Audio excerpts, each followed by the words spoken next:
We grow when we give. We grow when we give. We grow when we give. Nosotros crecemos cuando damos. We grow when we give. 与えるとき成長する。 We grow when we give. Welcome to ROG, Return on Generosity. I'm your host, Shannon Cassidy. This podcast celebrates generosity at work, not financial giving valuable time, mutual respect, alternative perspectives, and genuine collaboration. Our special guest today is Harry Potter, the original. Harry Potter is a retired education and administrative professional who focused on development and implementation of programs for student welfare. With over 31 years of experience in the education field, he has gained expertise as a facilitator, leader, mediator, and motivator. Many can attest to his compassion towards students and the wealth of experience in overcoming obstacles and barriers that prevent individuals from leading and reaching their potential. Harry was born in Providence, Rhode Island, and attended Providence Public Schools. As a young man, he displayed a passion for learning and a genuine interest in history and education. His passion led him to be accepted into the Talent Development Program at the University of Rhode Island, where he pursued a Bachelor of Arts degree in history and secondary education. We'll talk more about that in our interview. Now, Harry invests his precious time and talent in the hospice space, from supporting young camps to facilitating adult grief support groups. He finds that this space is a platform to give back to the community and families. What I appreciate most about you, Harry, is your positive energy, your commitment to generous leadership, and our mutual love for the doc. Welcome to ROG, Harry. Thanks for having me, Shannon. Thanks for having me. Appreciate you. I appreciate you too. So please share a little of your background. Well, I was born in Providence, Rhode Island, like you said. I grew up in what we call the hood on the West End and then south side of Providence. I attended Providence schools, and I grew up with 5 siblings, a mother and father. And we could talk more about them, but all of them are gone. I had the unfortunate to have to bury them all, but we could talk about that. But when I was a little boy, my mom surrounded me with 4 sisters and a brother, and being the youngest, it was that love and their generosity that actually made me who I was. So I ended up going to Mount Pleasant High School as a 9th grader, and this was at the time when there was segregation, forced busing. So it was very dangerous. There was a lot of riots, and I was caught up in that. And at that point, I was told to leave Mount Pleasant High School. They put me in a special program for kids who had a lot of energy, let's put it that way. And from there, I spent 2 years in that program in the Providence School Department's alternative program. And from there, I came back to Mount Pleasant High School as an 11th grader. And this is where my life changed. This is the beginning of the renaissance of Harry Potter, if you may.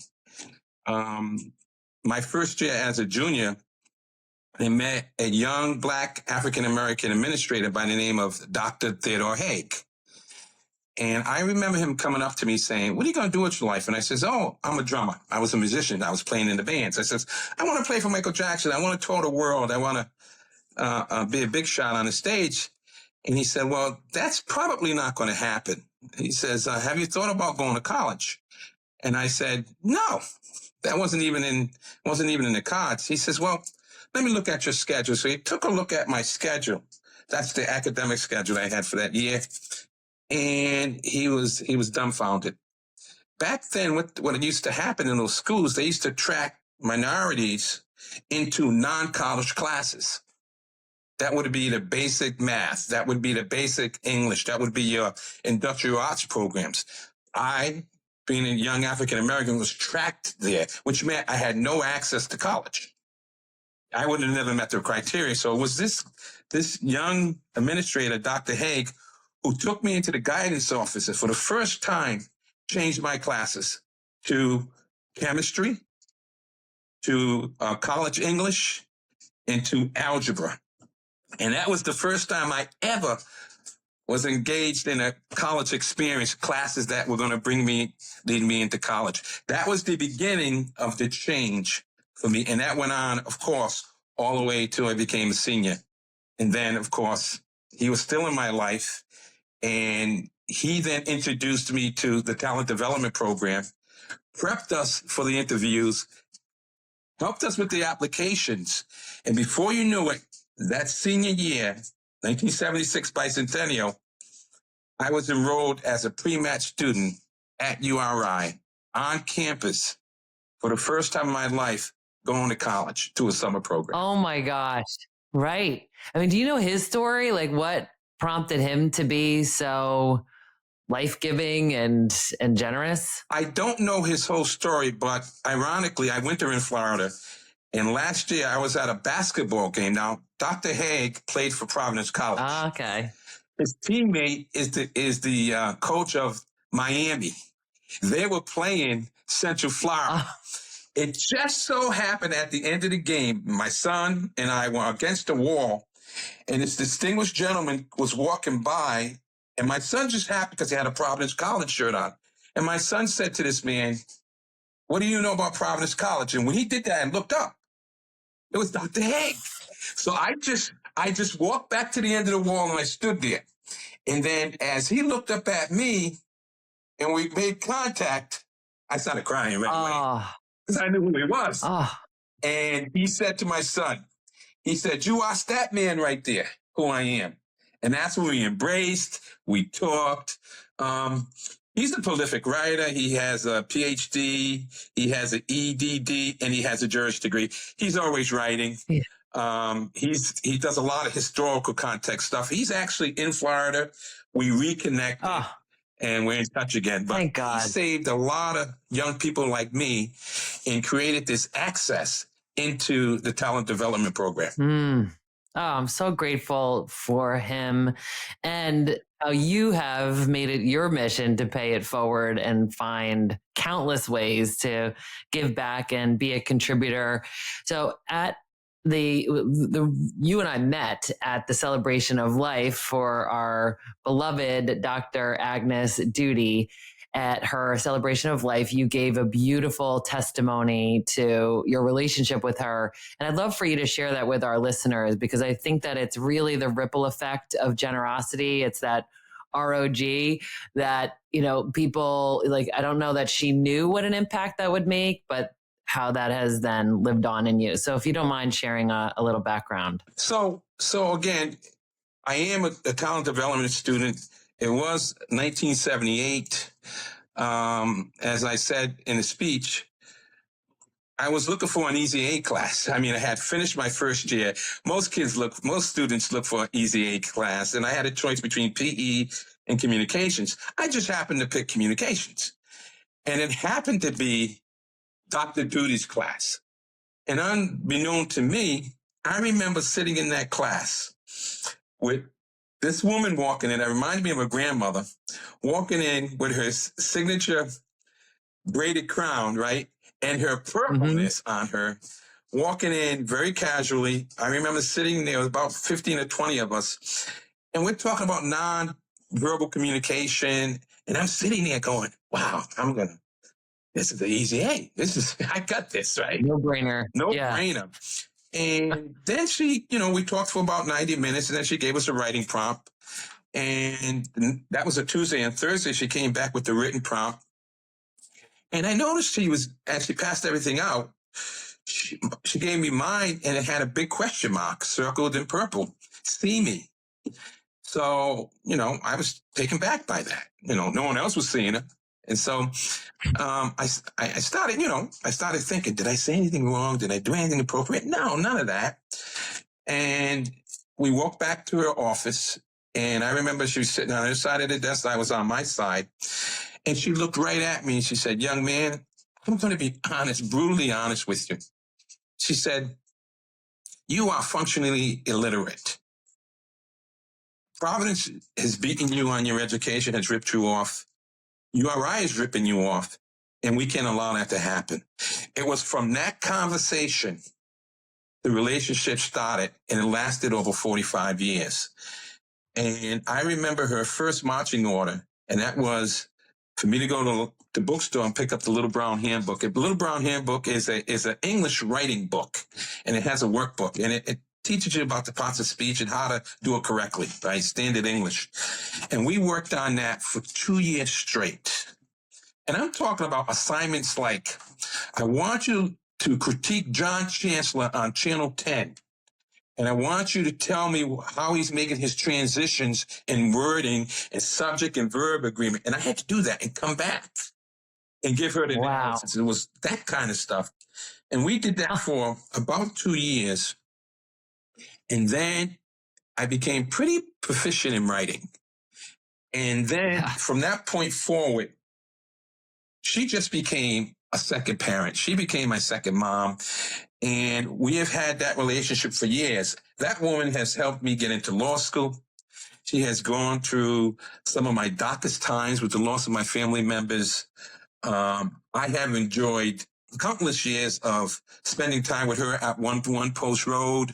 And that's where she lived. It was this 13-acre estate that was just gorgeous. I experienced both her husbands and the loss of both her husbands.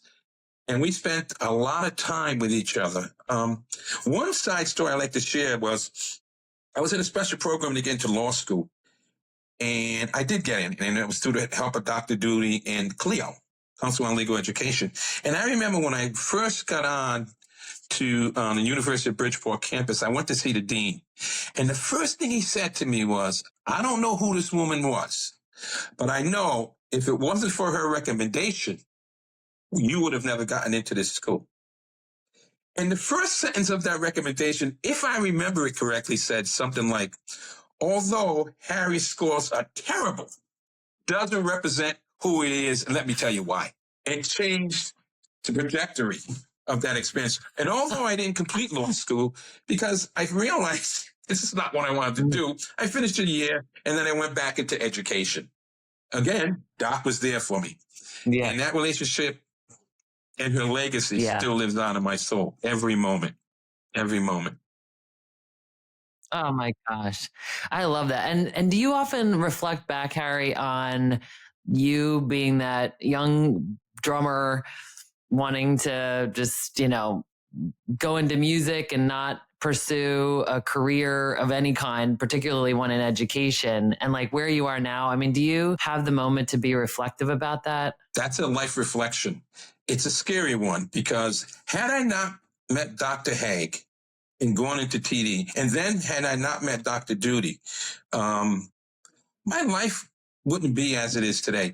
Most of my friends that did not go to college, did not listen to Dr. Haig, and he worked with quite a few of us. Most of them are gone now. Most of them have served time in jail.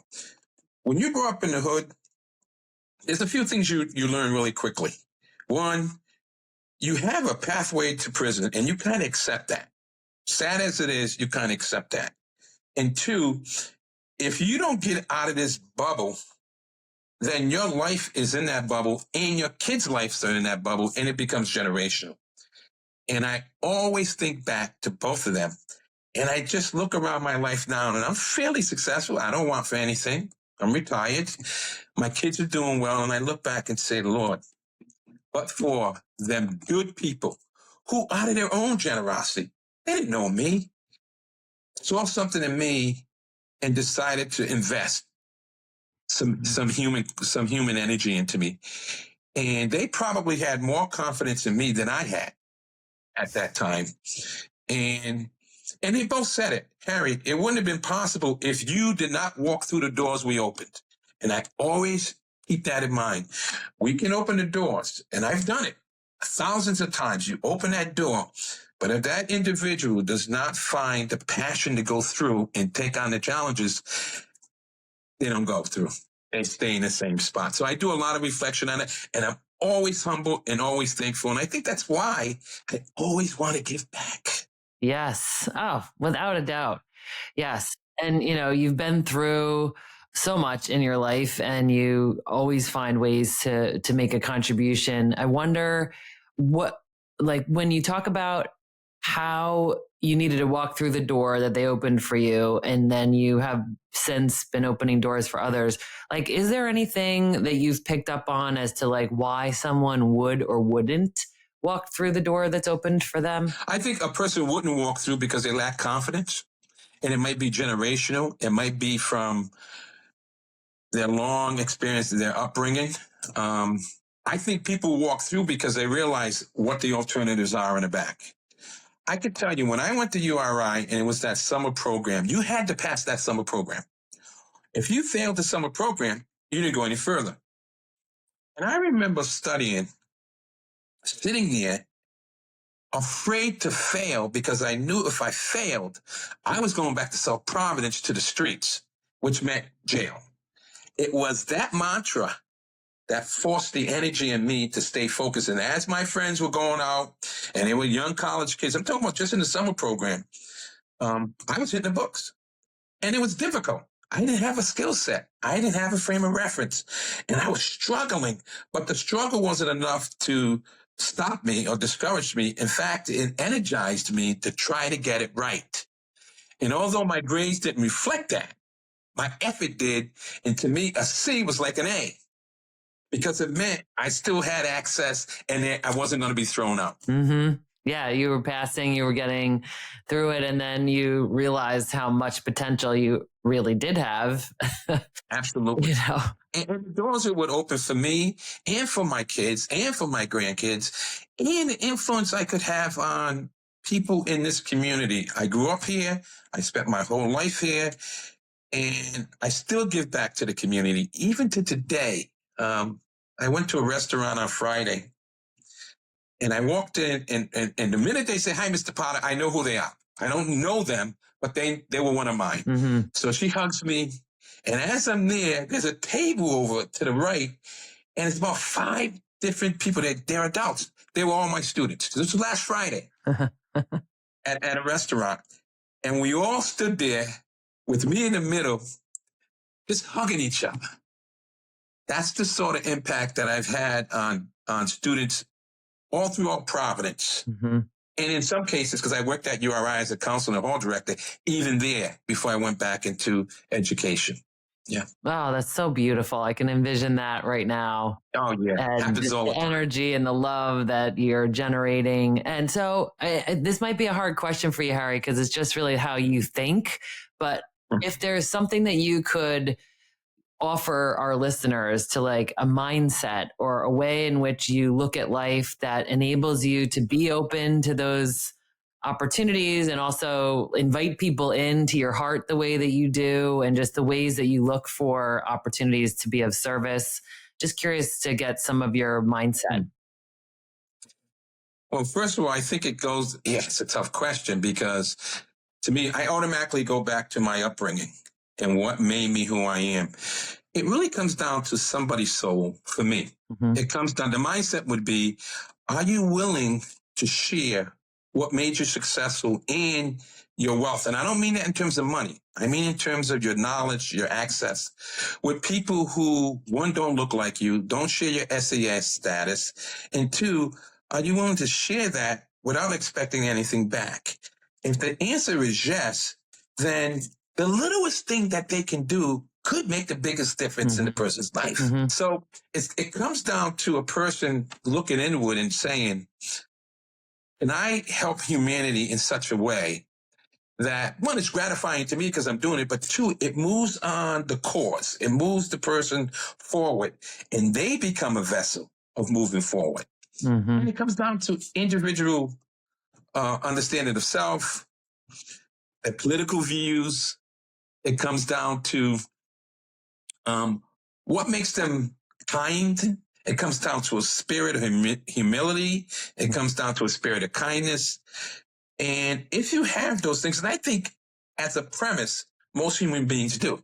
I like to believe as a premise we do. Mm-hmm. Then most folks can give back in simple ways. And you're right. It's not about financing, but it's about everything else.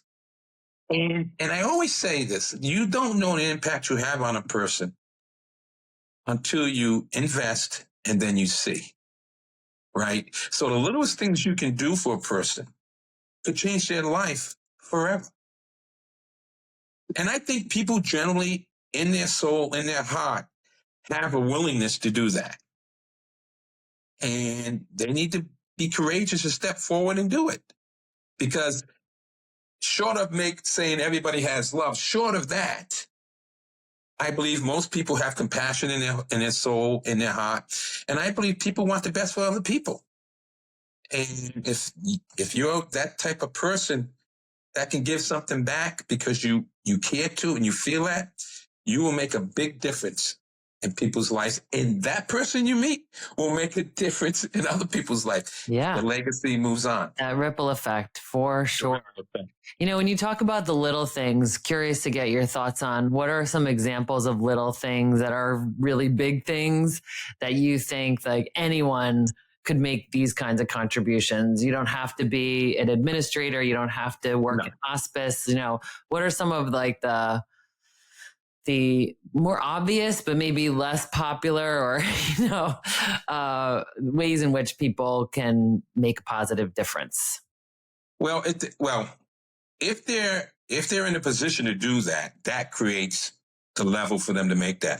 But for me, the little things for me, believe it or not, the older woman that's in the market struggling, I look for that. Go in, I'm doing my thing. If that person is struggling, I'm the first one there. It's that quick interaction to support somebody who are in need, whether they're struggling or not. The littlest thing is, believe it or not, say, hi, how you doing? How's your day going? Oh, it's good, sir. Oh, good. It's a beautiful day. You have these general conversations. Those are the little things. Mm-hmm. For me, every Wednesday, you'll see me with a bucket and a handheld flipper to pick up garbage. I do that because it's garbage night tomorrow. So there's a block here with about 6 houses on. Everybody in those houses know me. But not only do they know me, but they come out to talk to me. And we share about our experiences living in South Providence. And I'm always looking for what can I do to help them. Some of these folks are older, so I'm the one that's going in there, picking the garbage out in their yard, weed whacking their yards down, keeping their properties up. And they just come out to share their love. And it's not about money. It's about the energy and the relationship between two human beings. Those are the little things. Even these young kids that come from middle school, they walk by my house. And I wait for some of them, and I look for the tough one. I know. I said, young man, how was your day today? Did you get in trouble? No, I didn't get in trouble. How's that report card? And he gives me this shaky look. And I said, nah. I need to get up to your school and check on it. And then they look at me like I'm crazy. But I have done that. And then I created the relationship. Those are the little things that if you have access, and I have access to the Providence School Department, those are the little things that can make a difference in people's lives. Yeah. You know, based on what you have in your repertoire. Absolutely. Kind and generous it can make the biggest difference. Totally. But you know what I'm hearing in your examples is noticing. You know, you're noticing the person who's struggling in the grocery store. You're noticing that student walking down the street. You're noticing your neighbors needing whacking. So I think, you know, sometimes we're so preoccupied with our phones or other distractions that I just don't think that people are noticing and bothering to pay attention. So you kind of have to be outside of yourself to notice what's going on with other people. So that's one of the things I'm taking away from what you're sharing. I think that's a good point to share. People are tied into their phones. If you go on a bus or you go into the market, 9 out of 10 times, they're looking at their phones. They're not paying attention to the world, right? And that's happening at the dinner tables. That's why in some families, like some of my kids will say, phones are down, dinner time, we need to communicate. But I think you're right. It's about being conscious and intentional about how to act. Mm-hmm. And it's true. I'm noticing and I'm looking for it. And I think that's who I am. I mean, that's kind of why I volunteer. I'm on Save the Bay. Save the Bay is an organization that creates access for the ocean, and I'm on the board. I do that because I want to be intentional. I want to make sure people have access. We have a clean bay. Hospice work, that's intentional work. You know, those folks are in need. My mom went through the hospice. That's how I got involved in it, but that's intentional work. Mm-hmm. So it's about noticing and a willingness to jump in and to lend anything you can at the moment. Of course, you always got to be smart. You got to be real wise to jump into the right situation. I don't know if I would have jumped into that situation in Alabama. I probably could have. Who knows? Yeah, who knows? Who knows if you were there? And that was really sad to see. That really bothered me for a couple of days watching that, and I just shook my head. I just didn't know how to respond to that emotionally. Mm-hmm. But anyway, it's being conscious and being intentional and noticing of what's going on around you and being prepared to and support. Mm-hmm. Especially now I'm retired, so it's just about being active and being tied into your community in such a way that if you see a need and something's going on in front of you, you can support it, you support it. Mm-hmm. When I was administrator, that's different because I had thousands of kids to do it with. Yeah. I had teachers to influence. My name helped a lot. I used to go to elementary schools and read books to kids and sign their books. They didn't know about color or race. And that's what I would do. I would go around and all my colleagues would say, can you come and speak to address the audience of these young first, second, third graders? And they'd be all excited. And they had their little Harry Potter books. And I would talk to them about the books. And then they would all line up and I'd sign my fancy name all the way down. It was just something that I did. I love it. Yeah, that was cute. That was cute work, I used to call it. Do you see a connection between you and the character Harry Potter in the books and movies? The correlation is this, well, let me just back up. When I was principal of Hope High School, my secretary walks in and says, Harry, Katie Couric's on the line. Katie Couric was Today's Show. And I go, you're kidding me. She goes, Harry, I'm telling you, it's Katie Couric. She has her team on the line. They want to talk to you. And I thought she was goofing. And then she looked at me and she said, Mr. Potter, I'm not kidding you. He's like, pick up the phone. So I picked up the phone. I laid back and I said, hello, it's Harry Potter speaking. How can I help you? It was Katie Couric. So she wanted to do an interview with me, and they sent a team up to Rhode Island. They spent 2 days with me, and we would go into Barnes & Nobles, and I would purchase the books, and there would be kids there, and they would slip a note to the kids that this is Harry Potter. So we did this is all on tape, right? So we did all that. And then I got trained down to New York, and I was with her on set for about an hour. She asked that very question, and I said, the only thing we have in common is the fact that he's magical, and I'm creating magic in these schools, moving kids forward, right? And it was that basis that I allowed that whole interview to happen at Hope High School. I said, you can't make it about me.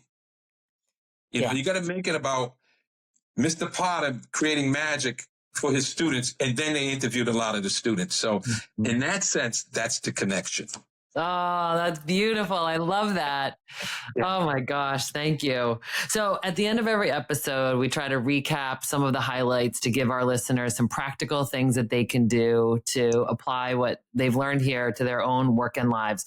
So one of the things that you shared is like, are you willing to share what makes you successful in your wealth? Like really to think to ourselves, like, am I willing to invest in others, sharing my wealth, and not, like you said, not your financial wealth, but just the things that you've learned in your life, taking time to understand yourself, what makes you you, what makes you kind, what makes you humble. And then you also talked about how we can, really be that ripple effect and do some of those things by noticing the needs of others, by making contributions and jumping in. What else would you add to that? I think that sums it up. I think it's going to come down to the individual. And if you're fortunate to have had a generosity brought to your life, I think it's incumbent that you give back. And most people do. Once you experience and you realize, but for Dr. Haig, Dr. Duty, Dr. Margie, I got a ton of them I can name. Right? But for them, I would not be here. You realize from that point that you have to give back whenever you can. Something happens to you when you do that. And that's why I'm at peace. With all the tragedy and all the things that happen, I always sit back and say that I've given my best. I left it all on the field. and there's nothing I would change, and I would do it again. Well, thank you for being you and for being my friend and sharing some of your heart with me. I'm so deeply grateful. And thank you for reaching out, and it was nice seeing you again, as always. Thanks for listening to ROG, Return on Generosity Podcast. Please help us grow by subscribing and reviewing us on your favorite podcast player. And for more information, visit bridgebetween.com. We grow when we give. 우리는 나누면서 성숙합니다. We grow when we give. On rayonne quand on donne. We grow when we give.